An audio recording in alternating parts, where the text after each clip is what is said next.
Hello दोस्तों, आप सब कैसे हैं? ठीक ठाक। आज चलते हैं लेक्चर नंबर 3 थ्योरी।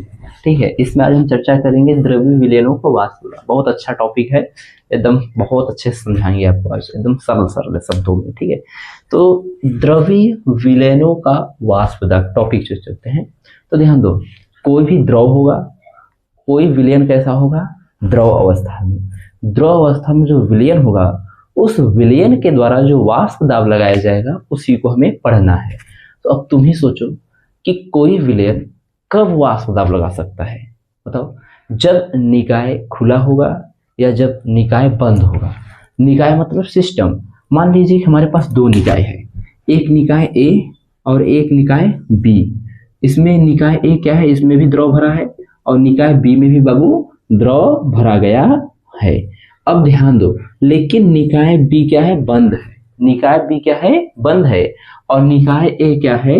निकाय ए और निकाय बी, निकाय ए क्या है? खुला हुआ सिस्टम है। जब खुले हुए सिस्टम में हम ताप देंगे तो क्या होगा कि द्रव के अणु तो गर्म होंगे। गर्म होने के पश्चात क्या होंगे? वाष्प बनेंगे।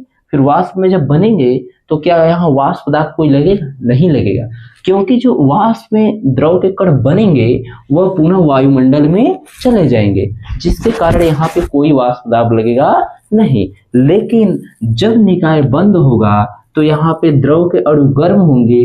गर्म होने के पश्चात ये क्या होंगे? ऊपर जाएंगे। जब ऊपर जाएंगे तो सतह से क्या होंगे? टकराएंगे। जो ढक्कन लगा हुआ है ये सतह से टकराएंगे। टकराने के पश्चात पुनः वहीं पे इकट्ठा होंगे या एकत्रित होंगे या नीचे आने का प्रयास करेंगे। तो यहाँ वाष्प के द्वारा दाब लगाया जा सकता है। किस पर? द्रव पर। तो हमको आज यही पढ़ना है, किसी द्रव्य विलयनों का वाष्प दाब के बारे में पढ़ना है। तो जब भी द्रव्य विलयनों को वाष्प दाब पढ़ा जाएगा तो निकाय कैसा होना चाहिए? क्लोज, बंद होना चाहिए, खुला सिस्टम नहीं होना चाहिए। अब एक और महत्वपूर्ण तथ्य समझो पहले, तब टॉपिक पे चलते हैं। तथ्य यह है कि मान लीजिए कि हमारे पास एक सिस्टम है। जब इसको हम गर्म करेंगे, जब इसको हम क्या करते हैं? गर्म करते हैं। जब हम इसको गर्म करेंगे तो बताओ कि द्रव के जो अणु हैं, द्रव के अणु जो निचली सतह पर हैं और ऊपरी सतह पर हैं, तो सबसे पहले कौन सा अणु गर्म होगा? तो आपको भी मालूम होगा कि सबसे पहले निचली सतह के अणु गर्म होंगे। तो बोलोगे सर ऊपरी सतह के अणु कैसे गर्म होंगे? तो उसके बारे में समझो बाबू। जब निचली सतह के अणु गर्म होंगे तो कोई भी गर्म चीज हमेशा ऊपर उसका प्रसार होना, कोई भी गर्म चीज हमेशा प्रसार करता है, अर्थात फैलता है। तो यहाँ पे जब निचली सतह के अणु गर्म होंगे तो ये ऊपर जाने का प्रयास करेगा। कहाँ जाएगा? ऊपर। जब यहाँ से क्या होगा? नीचे वाले सतह के अणु सब ऊपर चले जाएंगे। कहाँ चले जाएंगे? ऊपर। जब ऊपर चले जाएंगे तो ऊपर के जो ठंडे, मतलब जो सतह पर, ऊपरी सतह पर जो ठंडे अणु हैं वो पुनः कहाँ आ जाएंगे? नीचे। पुनः कहाँ जाएंगे? नीचे। तो इसी प्रक्रिया से क्या होता है कि जल पूर्ण रूप से धीरे धीरे धीरे करके गर्म होता है। वो मतलब अचानक से तो जल कभी गर्म होता नहीं, जब भी गर्म होता है धीरे धीरे होता है। तो उसमें यही प्रोसेस होता है, पहले निचली सतह के अणु गर्म होते हैं, फिर वो चले जाते हैं ऊपरी सतह पर, फिर ऊपरी सतह के अणु कहाँ आते हैं? निचली सतह। तो यह प्रक्रिया कई बार चलता है। तो आप जब भी किसी भी मतलब कि बर्तन में, खुले बर्तन में जब भी द्रव को गर्म करेंगे तो आप गौर करेंगे तो उसमें क्या होगा? जो द्रव के कण हैं या जल के जो कण हैं लगातार गतिमान अवस्था में रहते हैं। किस अवस्था में? गतिमान। गतिमान इसलिए रहते हैं कि भाई ऊपरी सतह तो मतलब गर्म नहीं होते हैं, पहले निचली सतह गर्म होते हैं, निचली सतह ऊपर जाएंगे, फिर ऊपरी सतह क्या आएंगे? नीचे आएंगे। तो इस प्रक्रिया यही चलती रहती है। तो मैंने आपको बताया कि मतलब कोई भी जल का अणु या कोई भी द्रव का अणु किस प्रकार से गर्म होता है। तो अब ध्यान दो, हम आते हैं अपने टॉपिक पर। अब चलते हैं टॉपिक पर, अब इसे हटा देते हैं। ठीक, चलो ध्यान दो। अब हम चलते हैं अपने टॉपिक पर। ध्यान दो, मान लीजिए हमारे पास एक निकाय है, ठीक, सिस्टम। अब इसमें हमने द्रव के कुछ कण रख दिए, द्रव के कुछ कण रख दिए। जब द्रव के कण रखने के पश्चात इस निकाय को क्या कर दिए? इस निकाय को एक पिस्टन के द्वारा बंद कर दिए, एक पिस्टन के द्वारा बंद कर दिए। अर्थात न तो पिस्टन ऊपर जा रहा है न तो पिस्टन नीचे जा रहा है, पिस्टन को स्थिर रख के बंद कर दी। आप ढक्कन भी रख सकते हैं, लेकिन उसमें क्या होता है? कुछ कण बाहर निकल सकते हैं, लेकिन पिस्टन में क्या होता है ना, 100% श्योर उसमें से कोई कण बाहर नहीं निकल सकता। जब हम क्या करते हैं, एक मतलब स्थिर ताप पर, जब जल को हम स्थिर ताप पर टेम्परेचर क्या रखते हैं, स्थिर।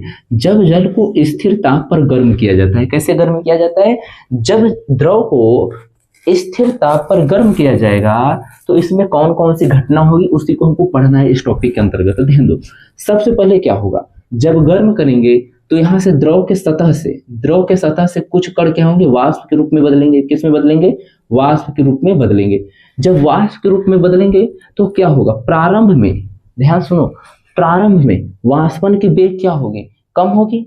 लेकिन अगर हम ताप स्थिर कर देते हैं तो अभिक्रिया लगातार चल रही है तो देखते हैं कि वाष्पन के वेग में लगातार वृद्धि हो रही है। क्या हो रही है, वृद्धि। तो ध्यान दो, प्रारंभ में क्या होगा, वाष्पन का वेग क्या होगा, धीरे धीरे धीरे धीरे बढ़ेगा। तो वाष्पन का वेग हमने मान दिया v1। अब प्रारंभ अवस्था में, प्रारंभ, ठीक है। अब प्रारंभ में बात करते हैं तो प्रारंभ में वाष्पन का वेग क्या होगा, v1। क्या होगा, v1। अब यही वाष्प के कण अब क्या होंगे, जाके धीरे धीरे सतह पर क्या होंगे, इकट्ठा होने लगेंगे। जब सतह पर धीरे धीरे वाष्प के कण क्या होंगे, इकट्ठा होंगे। सतह पर जब वाष्प के धीरे धीरे कण बाबू इकट्ठा होंगे तो यहाँ धीरे धीरे सारे कण वाष्प के इकट्ठा हो जाएंगे। तो जब वाष्प के कण धीरे धीरे इकट्ठा होंगे तो वहां क्या होगा, संघनन। क्या होगा, संघनन। क्या होगा, संघनन। ये क्या हो रहा है यहाँ, वाष्पन। और यहाँ जो इकट्ठा हो रहे हैं कण उसे क्या कहते हैं, संघनन। ठीक है, संघनन। दोनों शब्द याद रखना, बहुत अच्छा टॉपिक है तो मजा आ जाएगा पढ़ने में। ध्यान दो, धीरे धीरे जब गर्म होंगे तो वाष्पन, और फिर जब धीरे धीरे यहाँ देखो नीचे की अपेक्षा ऊपर टेम्परेचर कम होगा, क्योंकि नीचे हम एक स्थिर ताप दे रहे हैं, ऊपर वायुमंडलीय वातावरण है, यहाँ पे कोई ताप नहीं, तो यहाँ हल्का सा तापमान में भी कमी होगा। तो यहाँ पे जो वाष्प कण है द्रव में बदलेंगे। जब द्रव में बदलेंगे तो कण पास पास आएंगे तो क्या कहेंगे, संघनन। क्या कहेंगे, संघनन। तो अब ध्यान दो, प्रारंभिक अवस्था में वाष्पन का वेग अधिक होगा, मतलब जो द्रव के कण वाष्प बदल रहे हैं उसका वेग क्या होगा, अधिक होगा। मान लीजिए v1 वाष्पन का वेग अधिक हुआ।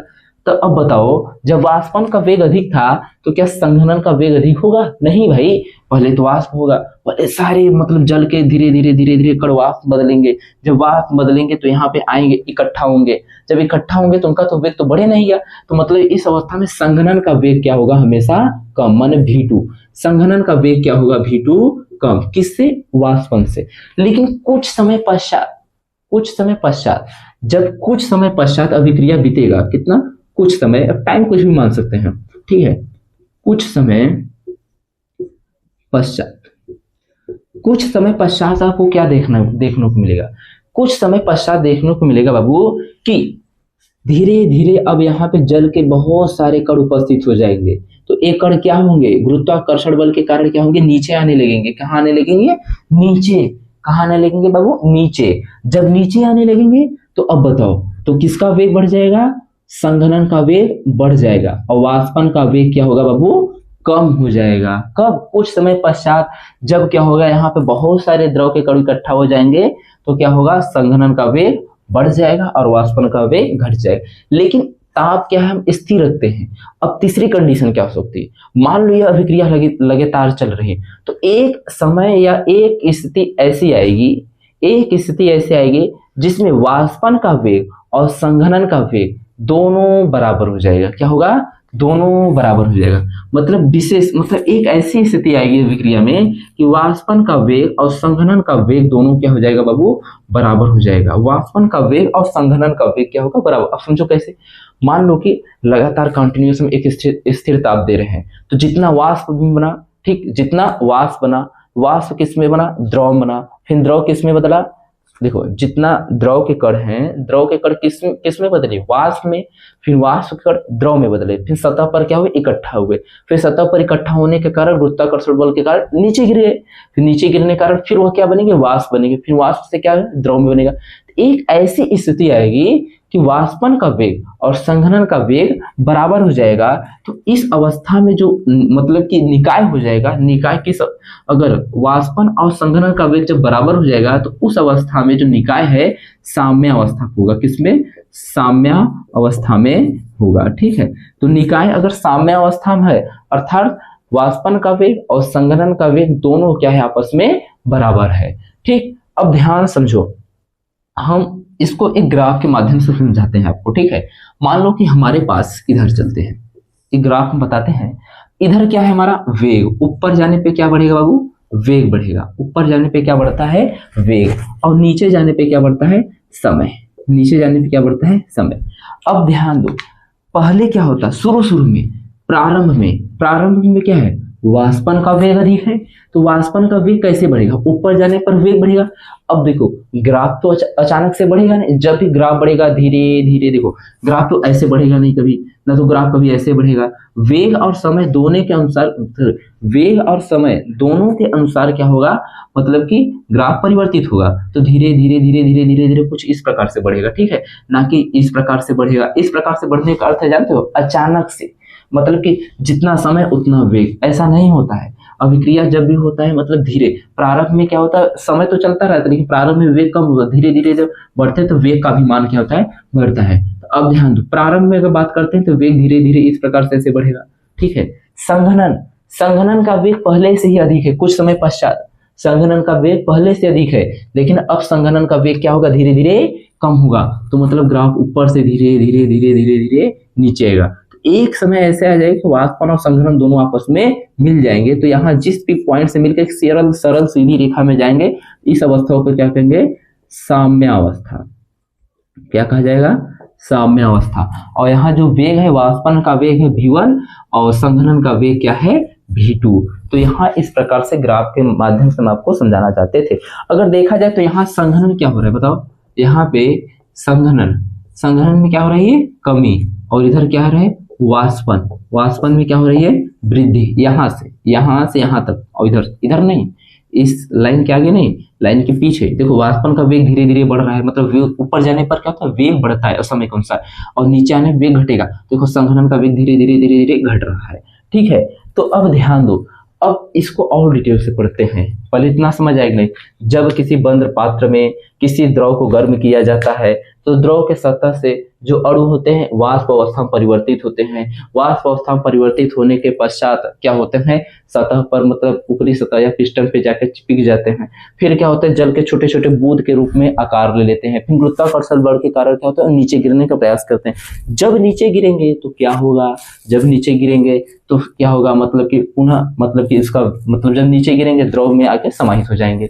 लेकिन जब प्रारंभ में उड़ रहे थे उसको वाष्पन करते थे, जब यहाँ मतलब इकट्ठा हो रहे थे संघनन मतलब कंडेंसेशन, उसमें कण पास होते हैं।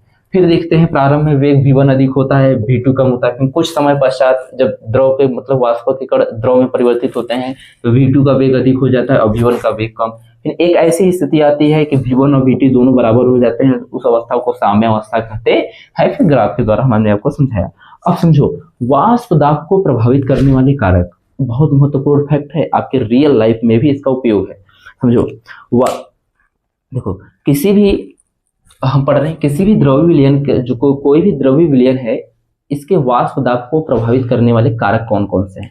तो इसके वाष्प दाब को प्रभावित करने वाले कारक दो प्रकार के। पहला, द्रव की प्रकृति कैसी होती है। दूसरा, ताप। पहला पढ़ेंगे द्रव की प्रकृति, नेचर ऑफ मतलब लिक्विड, और दूसरा पढ़ेंगे क्या पढ़ेंगे? ताप का प्रभाव। अब इसे मिटाते हैं, चलो आगे चलते हैं ना।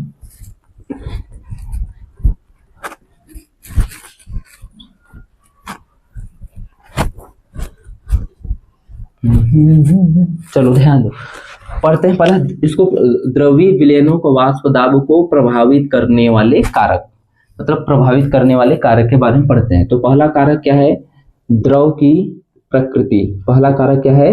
द्रव की प्रकृति, ठीक है भाई। अब द्रव की प्रकृति, अब ध्यान दो, द्रव की प्रकृति के बारे में थोड़ा डिटेल समझो। द्रव क्या होता है ना कि कभी कभी द्रव में गाढ़ापन अधिक होता है, ठीक, और कभी हल्का भी होता है। जैसे एग्जाम्पल के रूप में आप कभी क्या कीजिएगा? पेट्रोल लीजिएगा और सरसों का तेल लीजिएगा, दोनों में देखेंगे सरसों का तेल की प्रकृति क्या है? गाढ़ापन है। लेकिन पेट्रोल हो गया, डीजल हो गया, इसमें गाढ़ापन क्या है? कम है। तो कुछ समझ आया मैं क्या बताना चाहता हूँ? बस इसी उदाहरण को ध्यान में रखो, भी समझाता हूँ, ठीक है। और उदाहरण ले सकते हो, जैसे शहद ले सकते हो। शहद में क्या होता है? गाढ़ापन अधिक होता है। शहद में क्या होता है?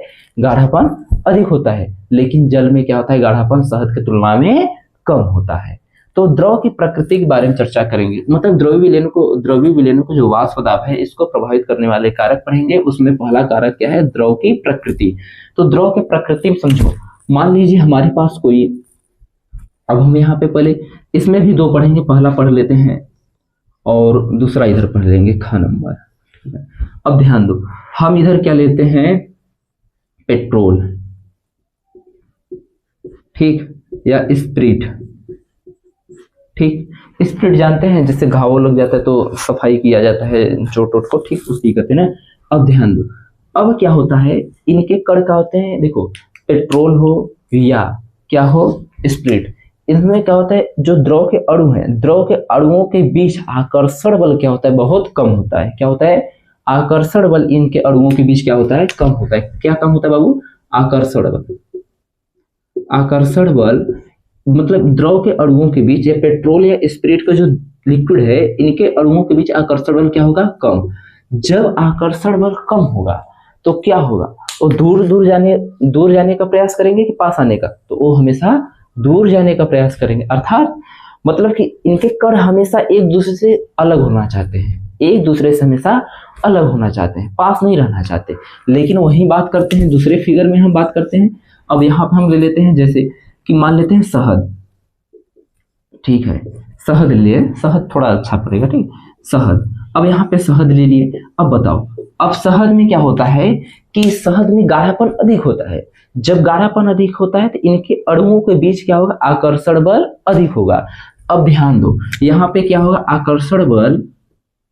आकर्षण बल बाबू अधिक होगा। क्या होगा, अधिक, आकर्षण बल अधिक होगा, और यहाँ पे आकर्षण बल कम होगा। अब समझो कारण, अगर शहद को आप किसी मतलब चम्मच से लेके ऐसे उठाएं, ठीक है, तो देखेंगे एक मतलब लाशा की तरफ रस्सी नुमा संरचना बनेगी, शहद मतलब गिरेगा, लेकिन समय लेगा, गिरने में उसे समय लगेगा। लेकिन वही पेट्रोल और डीजल या स्पिरिट उठाओ ऐसे चम्मच से, ऐसे तुरंत गिर जाएगा। क्यों, क्योंकि इनके अणुओं के बीच आकर्षण बल कम था, जिसके कारण इनके अणु एक दूसरे से स्वतंत्र होकर अलग अलग हो गए, मतलब गिर गए। लेकिन शहद में क्या होता है, इनके अणुओं के बीच आकर्षण बल अधिक होता है। जब आकर्षण बल अधिक होगा तो इनको एक दूसरे से मजबूती से अधिक प्रबल बॉन्ड के द्वारा बनाए रखते हैं, जिसके कारण इनके अणु क्या होते हैं, अलग अलग नहीं हो पाते हैं। अब ध्यान दो, अब इसमें वाष्प दाब का प्रभाव क्या पड़ेगा, मैंने तो अभी बताया, मतलब कि आकर्षण बल किसमें कम होगा, किसमें अधिक होगा, क्यों होगा, कारण बताया। अब बताओ इसमें वाष्प पदार्थ का क्या प्रभाव पड़ेगा, इसमें भी, क्योंकि शहद भी एक द्रव है और स्पिरिट और पेट्रोल भी या डीजल भी कुछ भी हो, यह भी एक क्या है, द्रव है। दोनों भी आपस में द्रव है, शहद को ठोस थोड़ी ना माना जाता है, द्रव ही माना जाता है बाबू, ठीक है। अब ध्यान दो, अगर इसको पात्र बंद कर दिए तो बताओ, यहाँ अगर अणुओं के बीच आकर्षण बल कम है, जब अणुओं के बीच आकर्षण बल कम लगेगा तो यहाँ अणुओं की गतिज ऊर्जा क्या होगी, बढ़ जाएगी। गतिज ऊर्जा क्या होगा, अणुओं की गतिज ऊर्जा लिखते हैं इधर, कहाँ लिखते हैं, इधर है, अणुओं की गतिज ऊर्जा अधिक होगी। क्या होगी, अधिक। यहाँ पे अणुओं की क्या होगी, गतिज ऊर्जा अधिक होगी। कारण भाई जब आकर्षण बल ही कम है तो अणुओं की गतिज ऊर्जा अधिक होगी। जब अणुओं की गति, देखो ताप तो दोनों दिया जा रहा है, एक स्थिर ताप मान लेते हैं, ताप का ही प्रभाव पड़े। अब ध्यान दो, अब जब अणुओं की गतिज ऊर्जा क्या होगी, मतलब अधिक होगी, तो क्या होगा, वाष्पन का दर बढ़ेगा कि घटेगा, तो यहाँ पे वाष्पन का दर बढ़ेगा। अर्थात कोई भी द्रव हो जिसमें आकर्षण बल कम हो तो उनके अणुओं की गतिज ऊर्जा अधिक होगी, जिसके कारण आकर्षण बल कम, जिसके कारण क्या होगा, वाष्पन का दर बढ़ जाएगा, वाष्पन का वेग बढ़ेगा। ठीक है, समझ आया, वाष्पन का वेग बढ़ेगा। मैंने फिगर में समझाने का प्रयास किया द्रव की प्रकृति का। अब दूसरा समझो, यहाँ पे द्रव के अणुओं के बीच आकर्षण बल अधिक है। जब आकर्षण बल अधिक है तो यहाँ पे अणुओं की गतिज ऊर्जा होगी, क्या होगी, गतिज ऊर्जा कम होगी। क्या होगी, गतिज ऊर्जा कम। जब अणुओं की गतिज ऊर्जा क्या होगी, कम, तो अब बताओ अगर अणुओं की गतिज ऊर्जा कम होगी तो इसमें क्या होगा, जब अणुओं की गतिज ऊर्जा कम होगी तो अब बताओ इसमें वाष्पन का वेग अधिक होगा कि कम होगा, तो यहाँ पर बोलो वाष्पन का वेग क्या होगा, कम होगा बाबू, वाष्पन का वेग कम होगा। तो द्रव की द्रवीय विलयनों का वाष्प दाब को प्रभावित करने वाले कारक में पहला कारक द्रव की प्रकृति। द्रव की प्रकृति भी बताता है। अगर द्रव में क्या होता है, मतलब कि गाढ़ापन अधिक है अर्थात वाष्पन का वेग भी कम होगा। अगर समझेंगे, और अगर गाढ़ापन अधिक है तो वाष्पन का वेग क्या होगा, कम होगा। कारण, क्योंकि अगर इसमें क्या होगा, अगर गाढ़ा मतलब कि अगर द्रव की प्रकृति कैसी होगी, मतलब कि अगर गाढ़ापन कम है तो अर्थात इसमें आकर्षण बल कम लगेगा। जब आकर्षण बल कम लगेगा तो एक दूसरे से दूर जाने का अधिक प्रभाव करेंगे। ठीक है, और यहाँ पे हमने बताया कि मतलब कि यहाँ जैसे सहज है, अब इसमें क्या होता है, यहाँ आकर्षण बल अधिक है। जब आकर्षण बल अधिक होगा तो क्या होगा, अणुओं की गतिज ऊर्जा क्या होगी, कम होगी। अणुओं की गतिज ऊर्जा क्या होगी, कम होगी। जब अणुओं की गतिज ऊर्जा कम होगी तो क्या होगा, वाष्पन का वेग खुद ही का हो जाएगा, वो कम। अब दूसरा प्रभाव चलते हैं हम लोग, क्या चलते हैं, दूसरा प्रभाव हम लोग ताप का प्रभाव। किसका, ताप का प्रभाव। द्रव विलयनों की वाष्प दाब को प्रभावित करने वाला दूसरा कारक पढ़ते हैं ताप का प्रभाव। पेपर में आएगा तो आप सेंटेंस बना के लिख सकते हैं, फिगर मैंने सबको समझा दिया। ठीक है, अब चलते हैं ताप का प्रभाव। थ्योरी समझ लो बस, मस्त एकदम मजा आती थी सवाल लगाने में। ठीक है,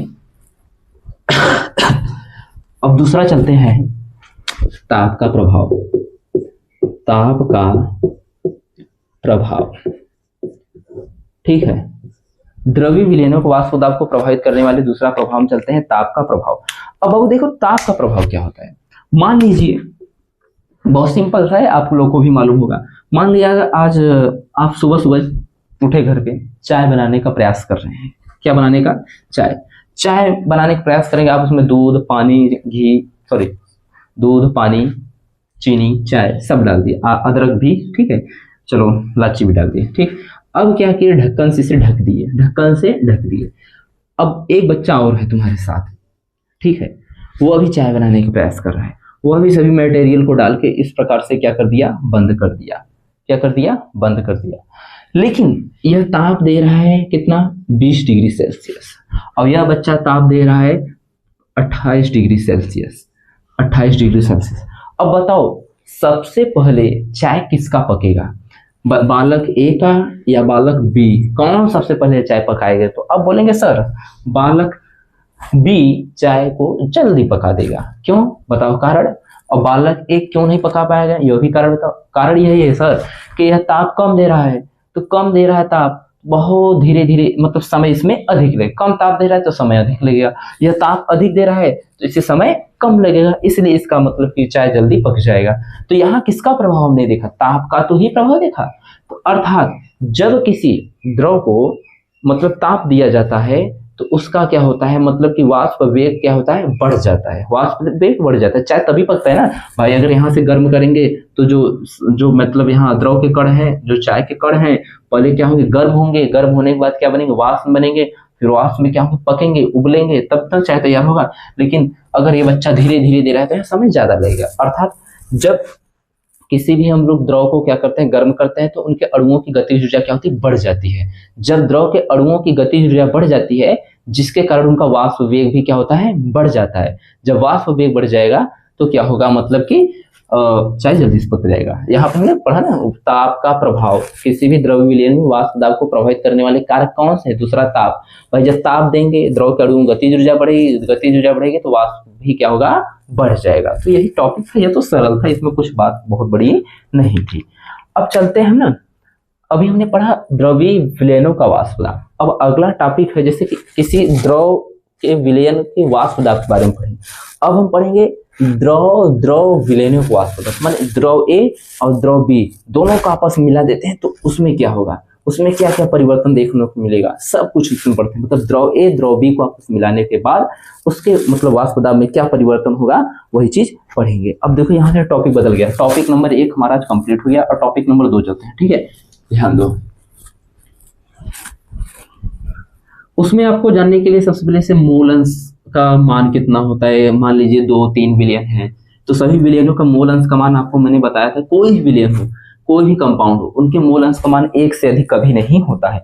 मान लीजिए कि हमारे पास XA plus XB plus XC, ठीक, प्लस XC, तो इनका मूल अंश जो होगा मतलब 1 से अधिक कभी नहीं होगा। जोड़ने पर 1 ही आएगा, 1 से अधिक नहीं आएगा। तो याद रखना है टर्म, जैसे मान लीजिए XA प्लस XB रख दिया अर्थात इसका मोलंस एक ही होगा, एक से अधिक नहीं होगा। तो अब यहाँ पे मोलंस का भी फार्मूला प्रयोग कर लिया जाएगा और कुछ और फार्मूला है उसको भी प्रयोग किया जाएगा, पहले समझ लो, ठीक है। अब चलते हैं हम लोग, और हमें डाल्टन के ये के अनुसार मालूम है जो आंशिक दाब होता है, जैसे कि अगर पी, अगर मान लीजिए हमारे पास द्रव ए है, ठीक है, और इसमें मतलब कि विभिन्न प्रकार के दाब आरोपित किए जा रहे हैं, तो अगर जो टोटल दाब लगेगा, ठीक है, जो पी टोटल है, जो टोटल दाब क्या होता है, जितना भी दाब लगता है उसे सब जोड़ देते हैं। मान ली इधर से एक वाष्प दाब लगा है, ठीक है, इधर से वाष्प दाब लग रहा है, इधर से भी लग रहा है ए बी, देखो इधर से पी ए लग रहा है, इधर से पी बी लग रहा है और इधर से पी सी, तो पी टोटल कितना वाष्प दाब के बराबर हो जाएगा, तो लिखेंगे P A plus P B plus P C के बराबर में। ये डाल्टन के नियम के अनुसार से है, मतलब किसी भी विलयन का जो टोटल वाष्प दाब होता है सभी वाष्प दाब के योग के बराबर होता है। जैसे एक गुब्बारा, यार गुब्बारा ले लो, ठीक है, अब गुब्बारा पर हम पूछे कितना दाब लग रहा है, दोनों हथेली से दबा रहे हैं, तो पूछे गुब्बारा पर कितना दाब लग रहा है, पता नहीं चलेगा क्योंकि दोनों हथेली से दबा रहे हैं। पी टोटल जो होगा, पी टोटल का मान कितना होगा, दोनों हथेली द्वारा लगाए गए दाब के बराबर होगा। अब हम एक तरफ से ऐसे दाब लगाएं तो गुब्बारा उधर गतिमान हो जाएगा, अर्थात पी टोटल का मान एक तरफ से लगाया गया तो गतिमान हो गया। अगर दोनों चारों तरफ से समान दिशा में लगाया गया तो चारों का योग कर देंगे, और चारों का योग कर देंगे पी टोटल के बराबर रह जाएगा। तो यहाँ वो नियम कुछ अप्लाई हुआ, उसको भी बताने का अभी बताएंगे आगे डिटेल से। और चलो इसको मिटा देते हैं ना। अब चलते हैं द्रव विलयनों का वाष्प दाब, बहुत महत्वपूर्ण टॉपिक है। द्रव विलयनों का वाष्प दाब, ठीक, द्रव विलयनों का वाष्प दाब। अब हम इसमें देखो फिगर के द्वारा समझते हैं, जल्दी समझिए, ठीक है। एक जार ए, एक जार बी, ये जार ए है, जार बी है, ठीक है, इसमें कोई द्रव भरा है, इसमें भी कोई द्रव ए, मान लीजिए द्रव ए है, ठीक, जार ए में द्रव ए और जार बी में द्रव बी, जार बी में द्रव बी है, इसको भी पिस्टन के द्वारा बंद कर दे रहे हैं, ठीक है ना। अब क्या करते हैं, अब यहाँ पे अगर यह शुद्ध अवस्था में है कि नहीं, बात सुनो, अगर ए की बात करें तो ए भी शुद्ध अवस्था में है, बी भी शुद्ध अवस्था में, अभी इन दोनों को आपस में मिश्रण या मिलाया नहीं गया है, दोनों अलग अलग अवस्था में है, तो हम लिख सकते हैं कि नहीं, शुद्ध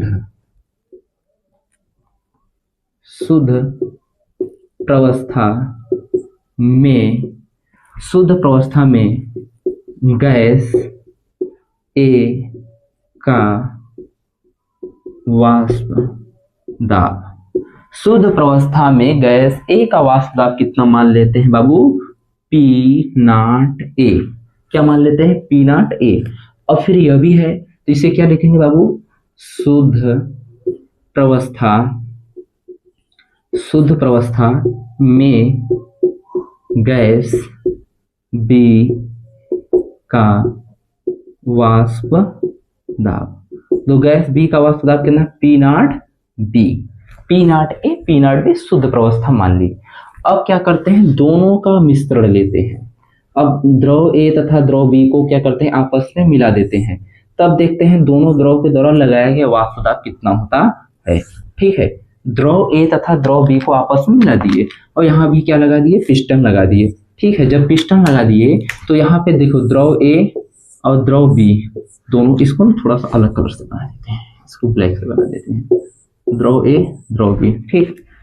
अब क्या होता है, द्रव बी और द्रव ए दोनों आपस में इसमें मिल गए हैं, ठीक। तो यहाँ पे क्या होगा, P, तो A प्लस बी, भाई दोनों द्रव मिले हैं तो यहाँ मैंने देखा भाई एक पूरा विलयन है, इन दोनों को जोड़ने पर हमारे पास एक विलयन बना, A प्लस बी को जोड़ने पर एक विलयन बना ए बी। तो अब ध्यान दो, अगर यहाँ पे द्रव ए का आंशिक वाष्प दाब लिखते हैं, अगर यहाँ पे द्रव ए का आंशिक दाब, देखो कहीं पूरा विलयन है तो पूरे विलयन में द्रव ए का आंशिक, द्रव ए का आंशिक दाब लिखो, आंशिक वाष्प दाब, थोड़ा सा कम हो जाएगा जगह ना,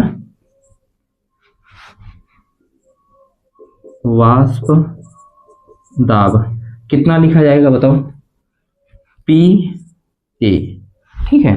और यहाँ द्रव बी का आंशिक वाष्प दाब कितना हो जाएगा, P B, P A P B. अब समझिए, हमने अलग अलग दो जार लिए, जार ए में द्रव ए को रखा गया, जार बी में द्रव बी को रखा गया। तो मैंने देखा कि शुद्ध प्रवस्था में कुछ न कुछ मतलब कि द्रव ए के तरफ वाष्प दाब लगाया जाएगा, जो वह वाष्प दाब है उसे पी नॉट ए मान लिया। उसी प्रकार से शुद्ध प्रवस्था में जो द्रव बी है उसके द्वारा भी सतह पर कुछ न कुछ दाब लगाया जाएगा, उस दाब को मैंने पी नॉट बी मान लिया। ठीक है, अब क्या किया गया, दोनों द्रव ए तथा बी को आपस में मिला दिया गया। जब दोनों द्रव ए तथा बी को आपस में मिला दिया गया तो अब क्या हुआ, जब दोनों द्रव ए तथा बी को आपस में मिला दिया गया तो टोटल विलयन ए प्लस बी बन गया। तो देखते हैं कि द्रव ए का आंशिक दाब पूरे विलयन में द्रव ए का कितना दाब है, तो उससे क्या कहेंगे आंशिक दाब पी ए। और पूरे विलयन में बी का आंशिक दाब कितना है उसे मान लिया पी बी। अब इसे नोट करो, पहले तुम लोग नोट करो, अभी आगे बताते हैं। नोट हो गया, चलो आगे। अब ध्यान दो, अब कहते हैं कि अब हेनरी का नियम हमने पहले पढ़ा था। हेनरी का नियम क्या कहता है, किसी भी विलयन का जो वाष्प दाब होता है उसके मोल अंश के समानुपाती होता है। याद करो हेनरी का नियम, अभी इसके पहले वाले लेक्चर में पढ़ाए थे। हेनरी का नियम कहता है किसी भी द्रव का जो वाष्प दाब होता है उसके मोल अंश के समानुपाती होता है। अब भाई मोल अंश का, गैस का मोल अंश के समानुपाती, तो गैस का मोल अंश मतलब क्या है, यही जो द्रव के कण गैस में बदलेंगे इसी के मोल अंश के समानुपाती होगा। तो अब यहाँ पे भी एक समीकरण बनेगा, यहाँ पे समीकरण बनेगा। इसके लिए अगर लिखते हैं तो लिखा जाएगा पी ए समानुपाती, क्योंकि द्रव ए का आंशिक दाब मान लीजिए जिसमें जो मोल अंश है एक्स ए मोल अंश के समानुपाती है। और उसी प्रकार समीकरण एक मान लेते हैं। जब इसमें से स्थिर, अब एक समीकरण और मान लें। अब देखो द्रव बी का आंशिक दाब किसका होगा, द्रव बी का जो आंशिक दाब होगा वो किसके मोल अंश के समानुपाती होगा, एक्स बी के मोल अंश के समानुपाती होगा। इसे समीकरण 2 मान लेते हैं। अब क्या करो, यहाँ समानुपाती स्थिरांक क्या है, समानुपाती चिन्ह है, तो समानुपाती चिन्ह को हटाएंगे तो एक नियतांक आएगा। अब समझो, अभी नियतांक के बारे में बताएंगे। अब ध्यान दो, अगर हम लोग यहाँ पे इस समीकरण को लिख दें ऐसे, पी ए बराबर P not A into X A. अब देखो जब समानुपाती स्थिरांक हटेगा तो पी नॉट ए आएगा। पी नॉट ए क्या है, शुद्ध प्रवस्था में गैस ए का वाष्प दाब। उसी प्रकार से समीकरण 2 में जब समानुपाती, यहाँ पे समानुपाती चिन्ह होगा, जब समानुपाती चिन्ह को हटाएंगे तो क्या होगा, पी बी बराबर क्या है, P not B into X B. और पी नॉट बी क्या है, शुद्ध प्रवस्था में गैस बी का वाष्प दाब है। अब हम इन समीकरण को भूल जाते हैं, अब इसे ही समीकरण मान लेते हैं 3 और इसे मान लेते हैं समीकरण 4। अब इसी समीकरण के द्वारा हम फार्मूला को डिराइव करेंगे। तो अब ध्यान दो, यहाँ पे लिखा ना द्रव विलयनों वाष्प दाब, तो किसी भी दो द्रव को मिलाने पर जो वाष्प दाब उत्पन्न होगा, टोटल वाष्प दाब कितना लगेगा, इस फार्मूला से हम उसका गणना कर सकेंगे। अब चलो गणना करते हैं, इधर सब मिटा देते हैं ऊपर का, ठीक है। समीकरण हमें मिल गया आपको, तो सब कुछ अच्छा है। अब ध्यान दो, अब देखो समीकरण 1 तथा समीकरण 2 को जोड़ने पर, अब भाई समीकरण 1 तथा समीकरण 2 को क्यों जोड़ेंगे आपको मालूम होना चाहिए। हम आपको बताएं कि अभी डाल्टन के नियमानुसार किसी भी विलयन पर जो पूरा वाष्प दाब होता है पी टोटल, उसमें उपस्थित अवयव के वाष्प दाब के योग के बराबर होता है। तो डाल्टन के अनुसार, डाल्टन के नियमानुसार पी टोटल बराबर क्या लेंगे, पी, देखो पी टोटल बराबर यहाँ पे P A plus P B लेंगे। भाई क्यों, क्योंकि यहाँ दो द्रव, एक द्रव पी ए है, दूसरा द्रव पी बी है, तो पी टोटल बराबर P A plus P B. अब पी ए का मान P not A into X A, P B का मान P not B into X B, यही रखना है। तो पी टी बराबर P not A X A plus P not B X B, P not B X B. ठीक, अब ध्यान से समझो, यहाँ पे कितने मतलब द्रव हैं, दो द्रव ए तथा बी। अब ए का मोलंश यक्स ए और बी का मोलंश एक्स बी, ए का मोलंश एक्स ए और बी का मोलंश एक्स बी। अगर हम लिखते हैं x A plus X B, क्योंकि मोल अंश का मान कभी भी एक से अधिक नहीं होता है, x A plus X B का मान 1। अभी मैंने पिछले टॉपिक में बताया था मोल अंश का मान 1 से अधिक क्यों नहीं था, उसे प्रूव भी किया था। अगर हम यहाँ एक्स ए का मान निकालना चाहते हैं तो क्या लिखेंगे 1 माइनस एक्स बी, क्या लिखा जाएगा 1 माइनस एक्स बी। अब एक्स ए के जगह 1 माइनस एक्स बी पुट करो बाबू, तो क्या लिखेंगे पी टी बराबर पी नॉट ए कोष्टक में 1 माइनस एक्स बी, ठीक है 1 माइनस एक्स बी। दोनों टर्म को हम बी टर्म में बदल देते हैं, मोल अंश जो दोनों को, यहाँ भी एक्स बी है तो यहाँ भी एक्स बी कर देते हैं, तो क्योंकि कैलकुलेशन करना थोड़ा आसान हो जाए। अब यहाँ क्या लिखते हैं एक्स बी, ठीक। अब इसका मल्टीप्लाई करो पी नॉट ए का, तो क्या होगा पी टी बराबर P not A minus P not A minus P not A into X B plus P not B into X B, ठीक। यहाँ तक अब हमें समीकरण प्राप्त हो गया। आगे देखो, अब क्या करते हैं, ये माइनस है और प्लस है, प्लस को आगे करते हैं माइनस को पीछे करते, कोई प्रभाव इसमें ज्यादा पड़ेगा नहीं। तो पी टी बराबर पी नॉट ए, ठीक, plus P not B into X B minus P not A into X B, ठीक है। अब क्या करते हैं, इसे मिटा दें, इधर समीकरण मिटा देते हैं, चलो कोई बात नहीं, मिटा देते हैं। अब क्या होता है बाबू, कुछ कॉमन इसमें दिखाई दे रहा है, हाँ देखो तो पी नॉट ए, अब प्लस पी एक्स बी दोनों जो है कॉमन है, कॉमन ले लो, एक्स बी कॉमन लो, बचा क्या P not B minus P not a.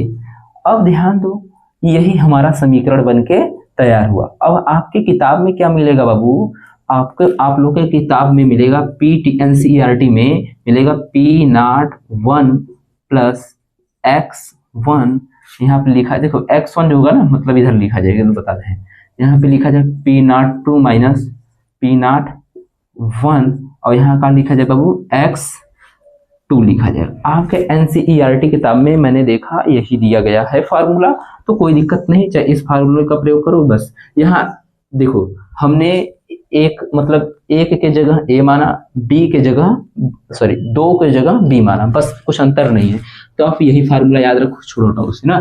तो पी टी बराबर P not A plus X B कोष्टक में P not B minus P not A. अब यह क्या था फार्मूला कि कोई भी दो द्रव को आपस में मिलाने पर उस द्रव द्वारा टोटल वाष्प दाब की गणना करने के लिए इस फार्मूले का प्रयोग किया जाएगा। कोई भी दो द्रव को आपस में मिलाने पर जो उस द्रव के द्वारा वाष्प दाब आरोपित किया जाएगा, तो कुल वाष्प दाब निकालने के लिए पीटी बराबर P not A plus X B कोष्टक में P not B minus P not A. अब इसका बनाते हैं ग्राफ, पेपर में ग्राफ भी पूछता है, ठीक है, पेपर में ग्राफ बहुत जरूरी है, पूछता है। तो एक बार समझा देते हैं, पी टोटल बराबर P A plus P B, Dalton के नियमानुसार मालूम हमें।